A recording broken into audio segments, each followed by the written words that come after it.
Okay. Hi, good afternoon.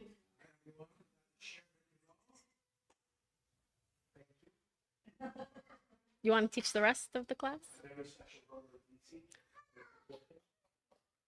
Oh, thank you, thank you.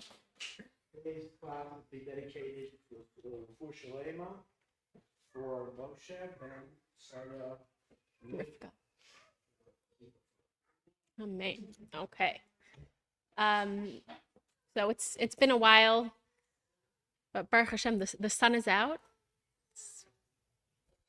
Puts us into a happy space. We can be open to learning and receiving. Um, so we just entered, not just, but we haven't been here since. We are currently in the stage of Sfiras HaOmer. And next week, Thursday night, Friday, it is Lag BaOmer, which is the 33rd day of the Omer. So we didn't just enter, if we're already almost up to 33, but we haven't had a class since we started. So Lag BaOmer is the 33rd day of the Omer. So we know that the Omer is, in general, it's a time of mourning. Different people have different customs of how they commemorate this mourning time, where we don't have haircuts, we don't listen to music. You're not supposed to say Shachianu. So there's a number of different things that we do in order to commemorate the Omer in in sort of this way of mourning, in this manner of mourning.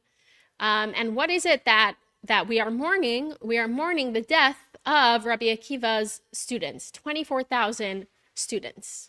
So Rabbi Akiva had many students, and it says that a plague basically wiped out the students of Rabbi Akiva during the time of Sfiras HaOmer. And almost all of his students passed away. There were only a few that remained alive after to continue the legacy. And it tells us that why did Rabbi Akiva's students pass away?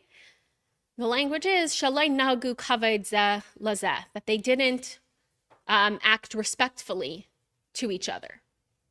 So because as a result of them not acting respectfully to each other, their punishment was that this plague hit and they passed away. And it was obviously extremely tragic, especially for the Jewish people. We can imagine that the students of Rabbi Akiva were the rabbis of the next generation. They were learning, they were sitting, they were obviously very learned and holy people and special people. And to lose so many in such a small period of time, it was really a very tragic event. And this is why we commemorate during this time with mourning. But then on Lag BaOmer, the mourning stops. Again, like I said, different people have different customs. Some people completely stop all the mourning customs after Lag BaOmer. Some people keep the entire 49 days, but just take a little pause on Lag BaOmer. We have music, we have dancing. It is a celebratory day. It's considered a yontif. It's a happy day. And so there are two reasons given why the mourning stops. Number one is because the death stopped. So because the plague was paused or was over, depending on which opinion you follow, and that will reflect the custom of which part of the Omer you keep the mourning. But basically, the students didn't die on Lag BaOmer, the plague stopped. And then something else happened many years later, that one of the surviving students of Rabbi Akiva was Rabbi Shimon Bar Yochai. Rabbi Shimon Bar Yochai was one of the surviving students. So he was also a student of Rabbi Akiva, and he survived the plague. And many years later, Rabbi Shimon Bar Yochai died on this day of Lag BaOmer. It's his yahrzeit. And before he passed away, he said that the day of his yahrzeit should be established as a yontif, as like a happy, joyous day. That the day of his death should not be mourned, but it should be celebrated. And so these are the two events that happen on Lag BaOmer that we celebrate. We're commemorating the stopping of the passing of Rabbi Akiva's students, and we're commemorating the passing of Rabbi Shimon Bar Yochai, who happens to also be one of the students of Rabbi Akiva. So it's kind of interesting when we look at these two reasons, because they seem to almost present as a paradox, right? Because we're saying, oh yay, it's a holiday, people stop dying, and then, oh yay, it's a holiday, somebody died. It seems a little bit paradoxical that we are celebrating this for these two reasons. So in order to understand maybe a little bit more of what Lag BaOmer is about, what was the problem with, what was the sin of Rabbi Akiva's students, and also and what was the sort of the greatness of Rabbi Shimon Bar Yochai, we're going to have to dig a little bit into this paradox. We're going to look a little bit deeper at what happened over here, and we're going to hopefully understand this a little bit more. So we'll go back to the students first. In general, it seems to be very, very, very strange that specifically Rabbi Akiva's students should pass away, should be punished for not showing respect for each other. And this is because, as we've probably all learned before, what was like the saying of Rabbi Akiva? What do we say in the name of Rabbi Akiva? Amar Rabbi Akiva, v'ahavta l'reacha kamecha. And he says, Zeh klal gadol b'Torah. Rabbi Akiva says that you have to love your fellow as yourself, right? Love your fellow as yourself. And this is klal gadol b'Torah. This is the greatest, this basically is the entire Torah. This is the greatest rule in the Torah, is that you need to love your fellow as yourself. If you do nothing else in following Torah, but you make sure to have Avos Yisrael, you love your fellow Jew, you consider them as an extension of yourself, you are able to see that, you're able to see yourself in your fellow. That is the greatest thing that you can do. That is the pinnacle of Torah, to love your fellow Jew. And then we see the Rabbi Akiva's students pass away because of lack of respect for each other. That doesn't seem to make sense. Also, we have to understand that when maybe we've maybe moved a little bit away from this sort of paradigm, but back then, being a student of a teacher meant that you really they were your teacher, right? They were your greatest influence. You were always constant, you were so connected to them. Your entire style of learning and thinking was developed by that person. That's what it meant to be a Talmud of Rabbi Akiva. It was not just like a casual teacher-student relationship. It was a real connection. And so what Rabbi Akiva stood for was obviously be passed to his students. So this question has been asked a number of times. And one of the ways that this is explained, the Rebbe explains it like this, that it was specifically because of their love for each other that they ended up developing a certain lack of tolerance and a certain lack of expansiveness and openness. Why is that? There are, I don't know, this happens a lot in the online sphere, right? People express their opinions and then people get into fights online. You could sit and fight online with strangers all day if you wanted to, right? You can fight, you can argue. But for me personally, if someone is expressing an opinion online, some random Joe Schmo, I don't care. Think whatever you like. It doesn't bother me for someone to have an opinion that I disagree with that I don't know at all, right? If I don't know them and they're not important to me, I don't consider them as close to me. I don't care. You could think whatever you want. We tend to be less tolerant of the people who are closer to us, especially when it comes to understanding things differently, from having a different worldview. It's much, much, much more difficult to accept someone who you love when they have a different worldview than someone who you don't love. And this comes from a certain small-mindedness that we all, I think, suffer with, and that we all suffer from, and that we all struggle with, is being able to really love and respect someone even when they think differently than we do. To really be able to just have this openness to that person even when they think differently than we do. So Rabbi Akiva's students, they took his statement so seriously, love one another as yourself. And so when they saw that maybe someone had a different opinion than them, someone interpreted the Torah in a little bit of a different way, right? They interpreted the halacha in a little bit of a different way. All of a sudden, there was this, how could you interpret it differently than me? You're part of me. We're so united. We're one. We're so close. We're one family. And what happened as a result of that was it was a little bit of a lack of tolerance for each other. And when you can't tolerate someone else's views, you also respect them less. When you don't have space to like accept someone, your respect also goes down. And so the lack of respect between Rabbi Akiva's students was specifically because they felt so close to each other. And they loved each other so much.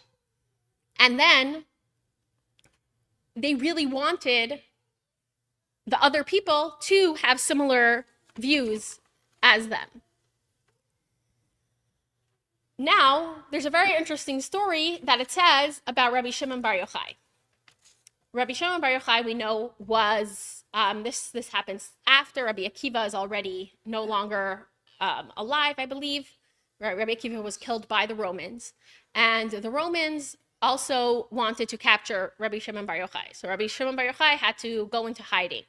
And he and his son hid in a cave for 12 years. And they were in this cave for 12 years. And what did they do with their time when they were in this cave? The entire time they were studying Torah. And we know they were studying very deep dimensions of Torah, as we know that Rabbi Shimon Bar Yochai is the author of the Zohar. So he really, and during this time, they were delving into the deepest secrets and mysteries of God. That's what they were doing this entire time. They were so removed from the rest of the world. It's like pretty intense if you think about it, right? Totally isolated from the rest of the world, and the entire time completely and totally involving your mind in godly matters. And what happened when they came out of the cave? They come out of this cave, 12 years are up, the Romans are their lives are no longer threatened, they're not on the watch list anymore, and they leave the cave, and they're walking through the area that they leave the cave, and all of a sudden they see what was Eretz Yisrael back then was mainly an agricultural society. People were farmers, and they see people farming the fields. They see people farming and digging and planting and plowing and whatever else it is that farmers do. And to Rabbi Shimon Bar Yochai, this reality of being busy with something what seemed to be so mundane and so physical after spending 12 years completely and totally with his head in God, right? Like his head was completely wrapped up in godliness. And then he comes out and he sees people just plowing the fields. And he can't understand how someone would spend their time in anything other than investigating God, right? He's removed from this world. He's in this very spiritual space. And because of this, it's almost like, Kabbalistically, somehow he made it that this field goes up in flames. The farmer's field goes up in flames, because how could you be busy with something like this? And Hashem tells Rabbi Shimon Bar Yochai, nope, back into the cave. You have to spend another year in the cave. And why does he say this? It's because he says, have you come out just to destroy my world? And in those words, Hashem is emphasizing to him what it is that he's going to be doing in the next year. Yes, you spent all this time delving into God, right? And learning about Hashem and going into the deepest truths. But you come out and look, there's a lack of tolerance for something else that somebody else is doing. The real truth of God, the real truth of Hashem, contains the world within it.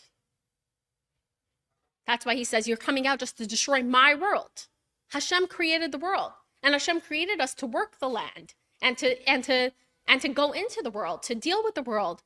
And not only that, Hashem created so many different ways to connect with him. So there is not just one way to connect with God. Everybody sitting in this room has their own personal path and their own personal means that they use to connect with Hashem. We all have our own backgrounds, right? We all have our own life story that sort of led us to where we are today. And with that life story comes all the things that allow us to connect to Hashem in our own unique way. We all have our own unique personalities. We have our own things that our soul is drawn to, And Hashem wants multitudes of service. Hashem doesn't just want this one right way. that if you reach it, you're good, right? God desires for us to each serve him in our own way. And he sends Rabbi Akiva back into the cave. And during this year, Rabbi Shimon, he sends Rabbi Shimon back into this cave. And during this year, the work of Rabbi Shimon was to delve into the deepest truth. And in the level of the deepest truth, there is space for difference. So there are layers of truth. There's a layer of truth where it's like my way or the highway, right? There's just one way that is right. There's only one way that is right. And if somebody disagrees with me, they're wrong. And it's very polarizing. And that's it. There's just one way of doing things. And there's just one way of understanding things. And that's it. And that on some level, truth exists like that. But true truth has the ability to contain within it difference.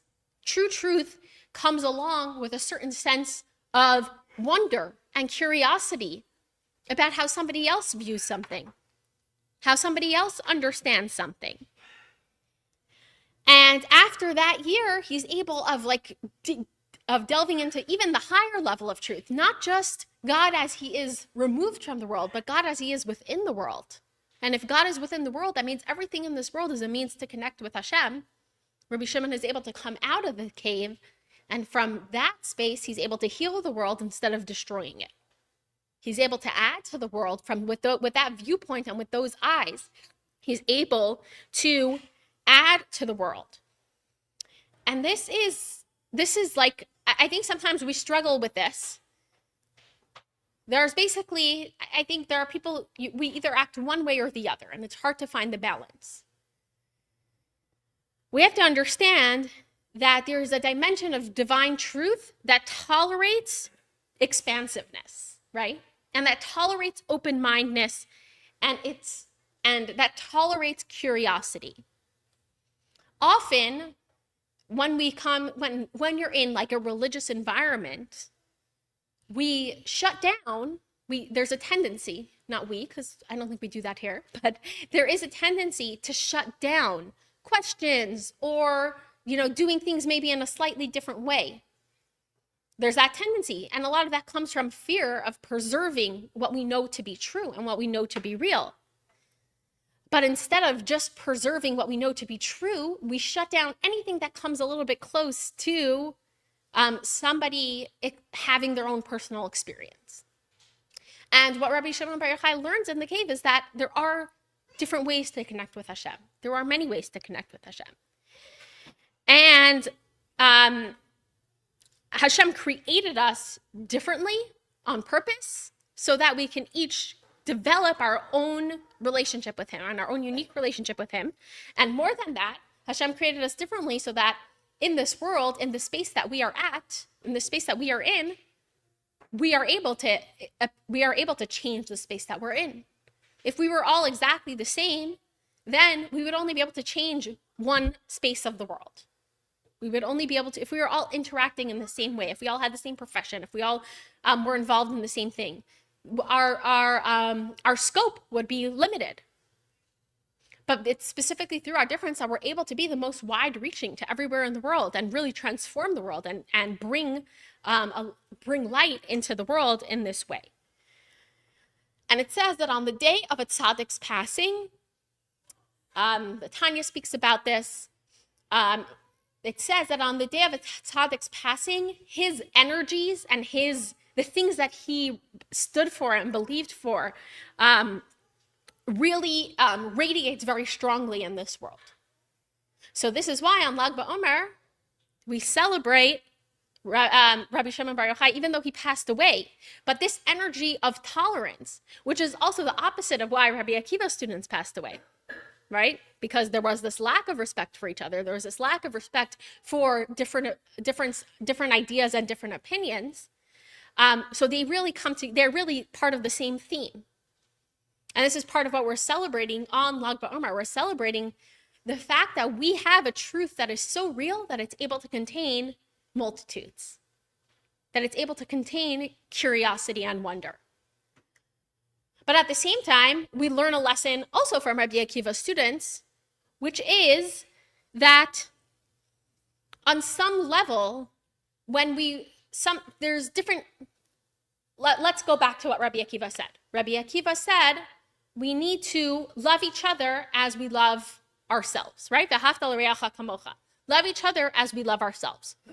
So if a person has, and obviously that means that part of loving your fellow is to also begin by loving and accepting yourself.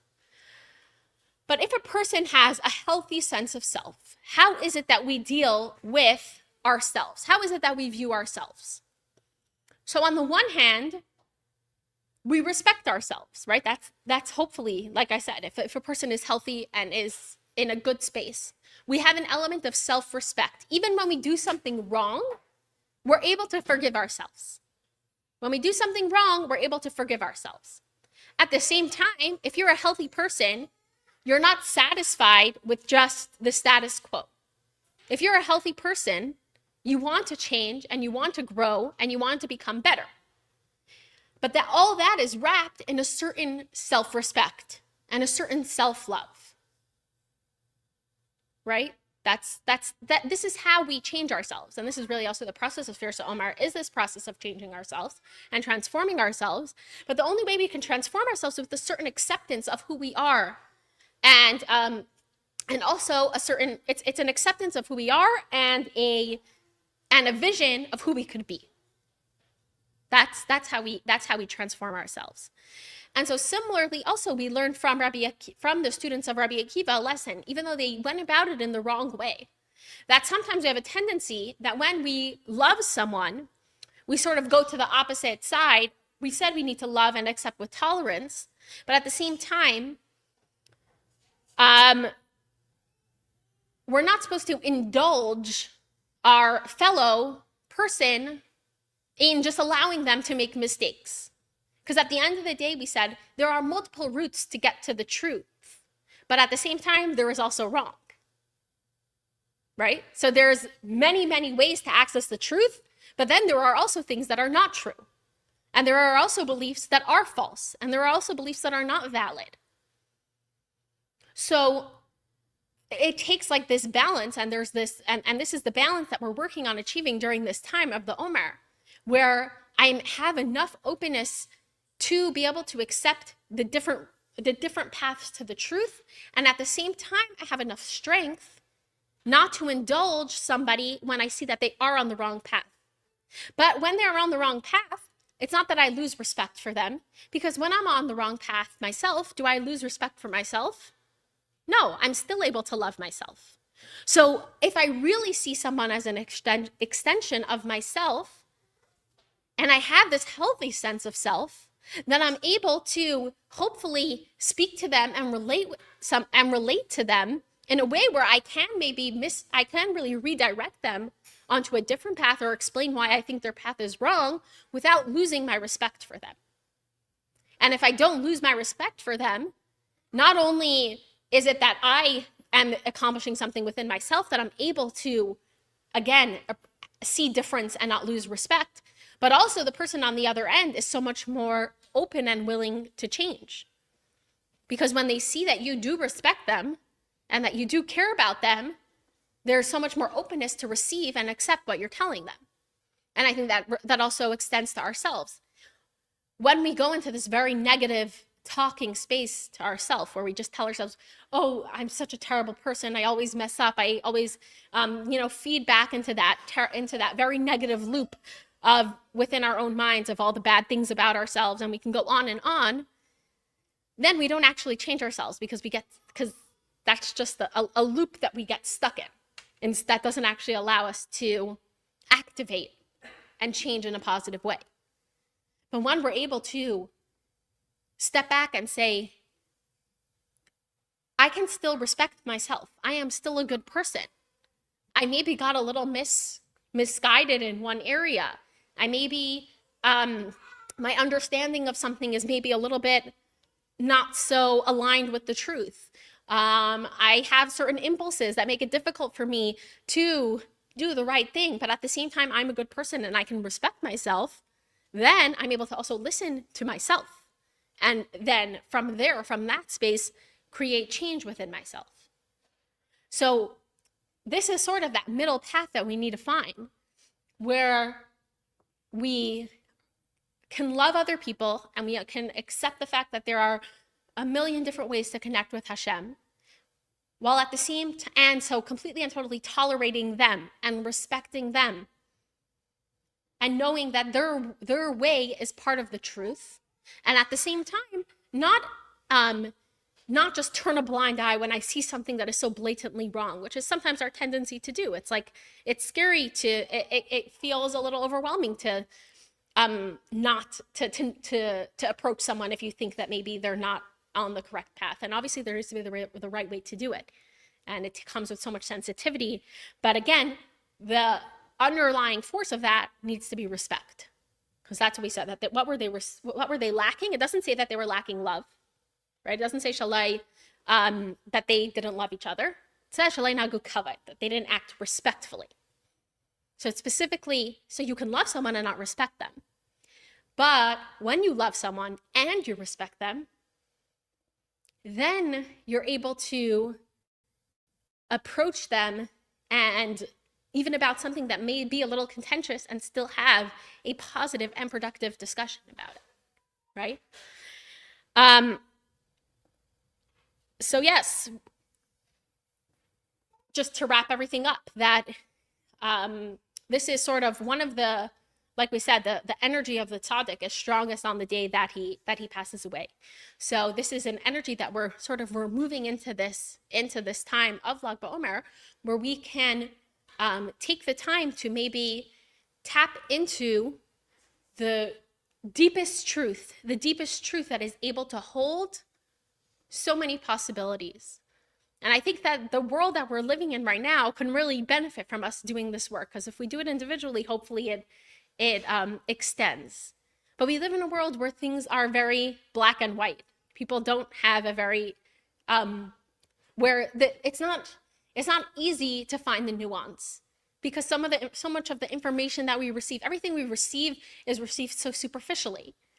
And so because we receive our information and our knowledge and everything so superficially, it's a little bit difficult to dive deeper into it and to really develop that sense of nuance, and that sense that truth can hold many, many things. The truth is not just one way. And so obviously we can't fix the entire world, but the way that we start to do that is through ourselves, and through ourselves developing the space within us to be able to accept other people and to be able to respect other people. And with that, hopefully we will lead to a more tolerant, open, curious world. I think it's something that we all can spend some time to think about as we approach this time of Lag BaOmer.